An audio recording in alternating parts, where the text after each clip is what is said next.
ہمارے چینل سے جڑنے کے لیے یوٹیوب پر آسان تفسیر قرآن سبسکرائب کریں۔ الصلاة والسلام علیک یا رسول اللہ، الصلاة والسلام علیک یا حبیب اللہ، الصلاة والسلام علیک یا نور اللہ صلی اللہ تعالی علیک وسلم۔ اللہم افتح علینا حکمتک وانشر علینا رحمتک یا ذا الجلال والاکرام۔ اعوذ باللہ من الشیطان الرجیم، بسم اللہ الرحمن الرحیم۔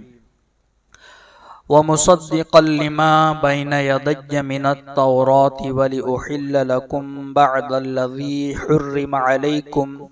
وَجِئْتُكُمْ بِآيَةٍ مِّن رَّبِّكُمْ فَاتَّقُوا اللَّهَ وَأَطِيعُونِ صدق اللہ العظیم۔ حضرات محترم، جس آیت کریمہ کو میں نے تلاوت کرنے کا شرف حاصل کیا وہ پارہ نمبر 3 سورہ آل عمران کی آیت نمبر 50 ہے۔ اللہ رب العزت ارشاد فرماتا ہے، اور مجھ سے پہلے جو توریت کتاب ہے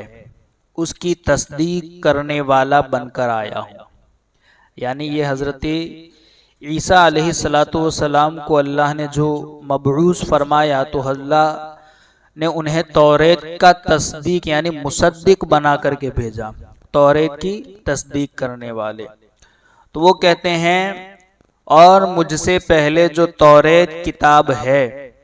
اس کی تصدیق کرنے والا بن کر آیا ہوں، اور اس لیے کہ تمہارے لیے کچھ وہ چیزیں حلال کر دوں جو تم پر حرام کی گئی تھی۔ کون کہہ رہا ہے؟ حضرت عیسیٰ علیہ السلام، کہ تمہارے لیے وہ چیزیں حلال کر دوں جو تم پر حرام کی گئی تھی، یعنی کہ تمہارے بعض کرتوتوں کی وجہ سے تم پر حرام کر دی گئی تھی،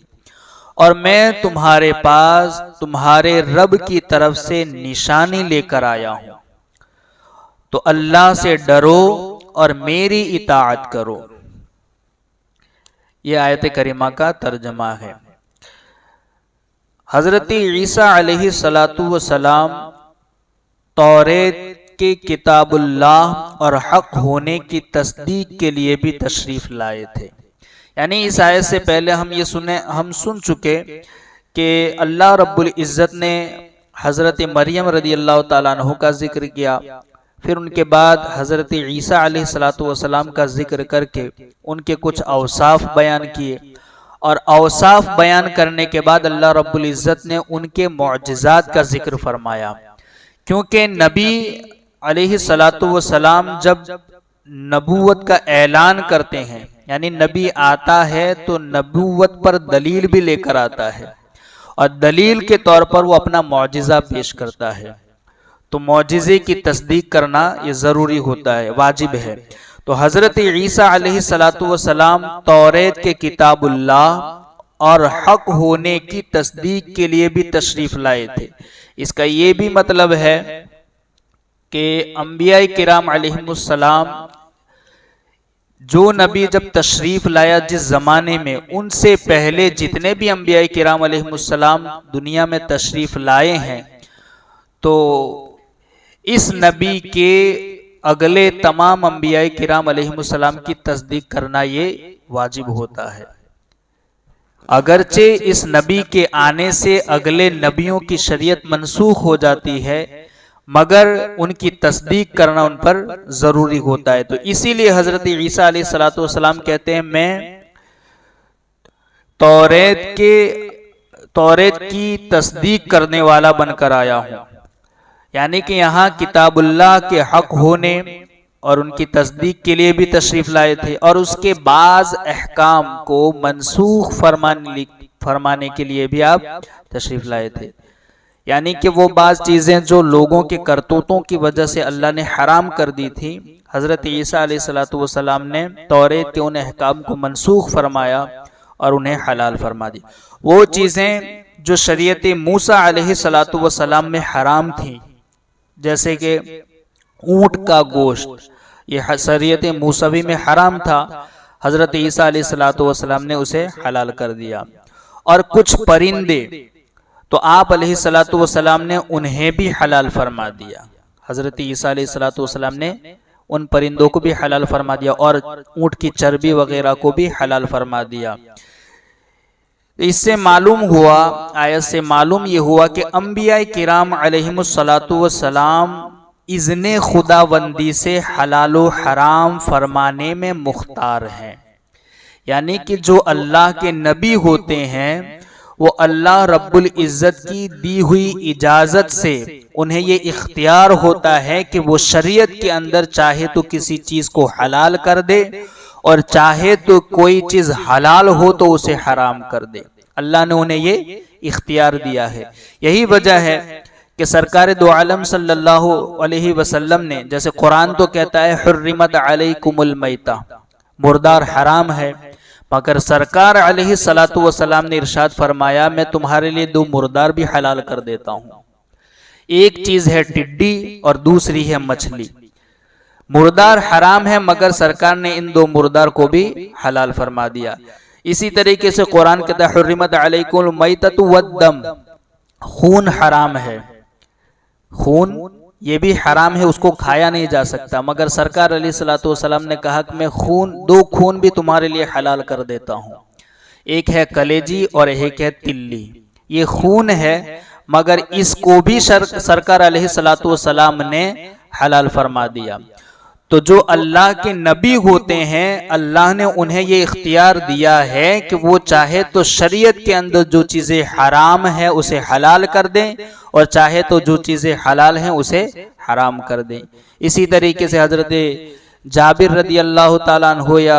ان کے لیے جو بکری کا 6 ماہ کا بچہ تھا قربانی کے لیے حلال کر دیا تھا، حالانکہ بکرے کے لیے جو عمر بتائی گئی ہے شرائط قربانی میں وہ 1 سال کا ہونا، اس سے 1 دن بھی کم ہوگا تو وہ قربانی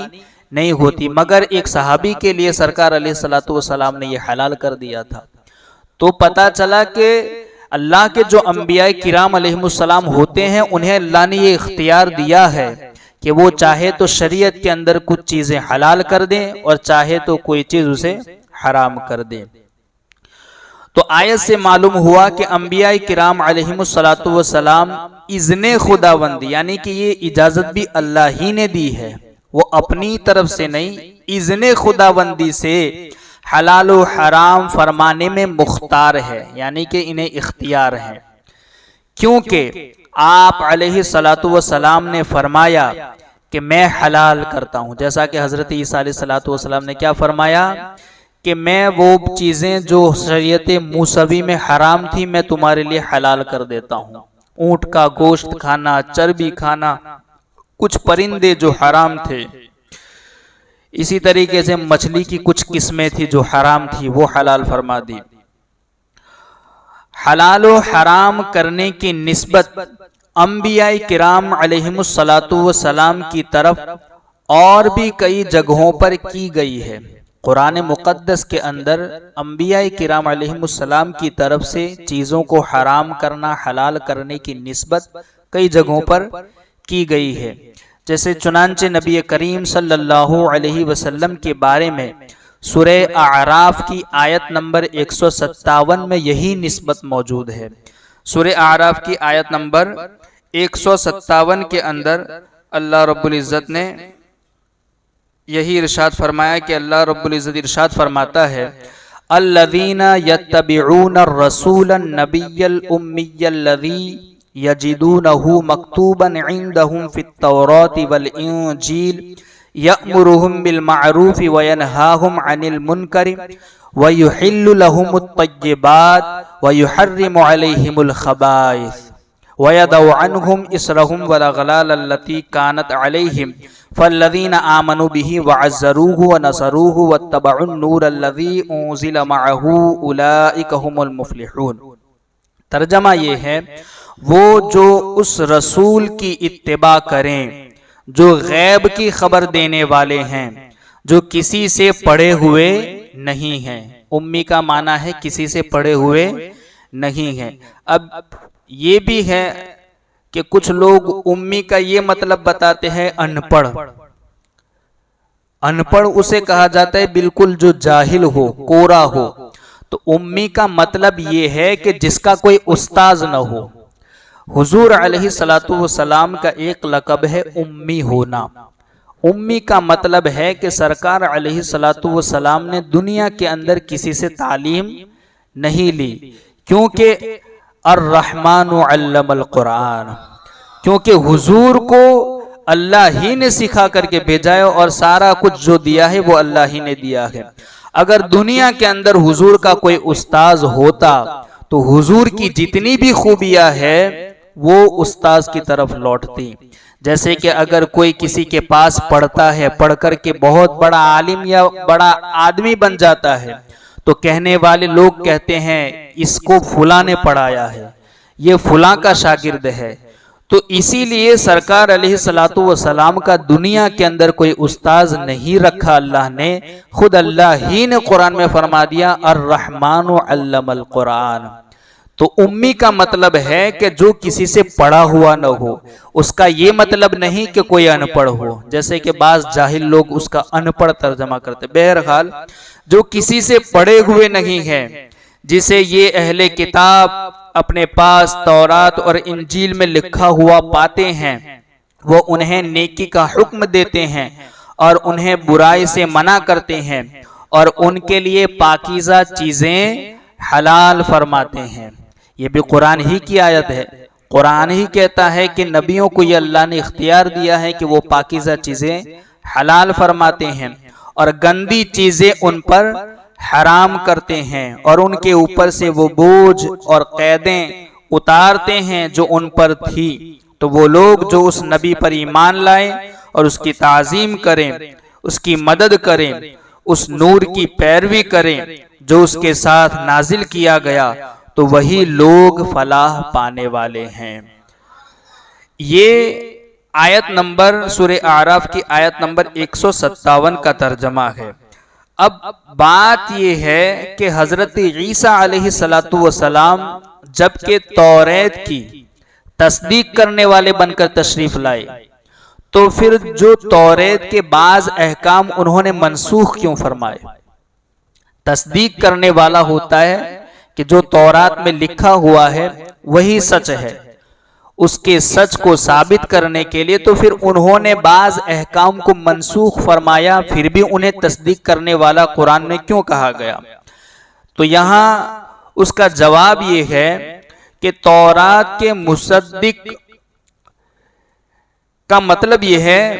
کہ حضرت عیسیٰ علیہ السلام تورات کے آسمانی کتاب ہونے کے مصدق تھے، یعنی کہ وہ اس بات کی تصدیق کر رہے تھے کہ یہ تورات یہ آسمانی کتاب ہے،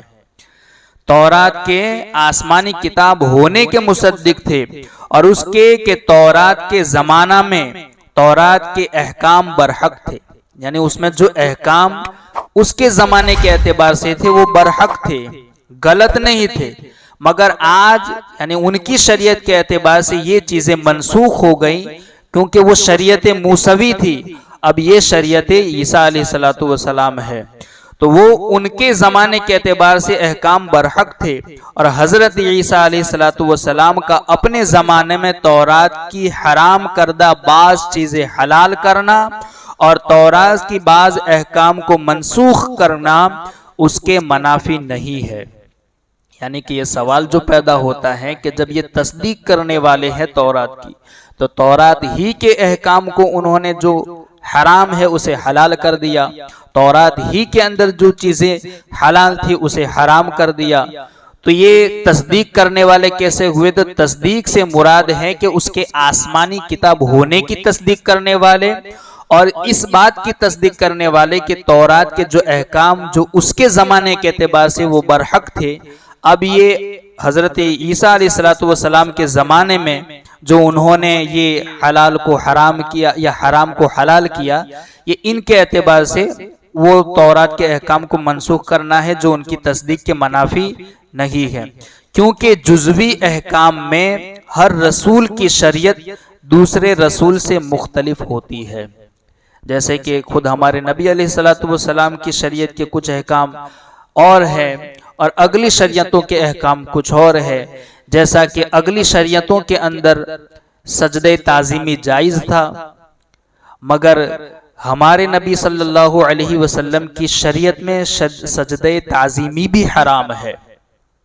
یہ جو حضرت آدم علیہ السلام کو فرشتوں نے جو سجدہ کیا تھا یہ سجدہ تعظیمی ہی تھا، اگلی شریعتوں میں جائز تھا مگر اس شریعت کے اندر وہ حرام ہے۔ تو اسی طریقے سے اگلی شریعتوں کے احکام ان کے زمانے کے اعتبار سے برحق تھے، اب نئی شریعت کے اعتبار سے جو چیزیں منسوخ ہو گئی اب نئے احکام ہے تو یہ اپنے زمانے کے اعتبار سے برحق ہے۔ اللہ رب العزت کی بارگاہ میں دعا ہے کہی سنی باتوں پر ہم سب کو عمل کی توفیق عطا فرمائے۔ اللہم ربنا نور قلوبنا بالقرآن وزین اخلاقنا بالقرآن ونجنا من النار بالقرآن وادخلنا فی الجنة بالقرآن۔ اللہم ارزقنا تلاوت القرآن، اللہم اہدنا ہدایت القرآن، اللہم ربنا آتنا شفاعت القرآن۔ وصلی اللہ تعالی علی خیر خلقہ ونور عرشہ محمد وعلی آلہ واصحابہ اجمعین برحمتک یا ارحم الراحمین۔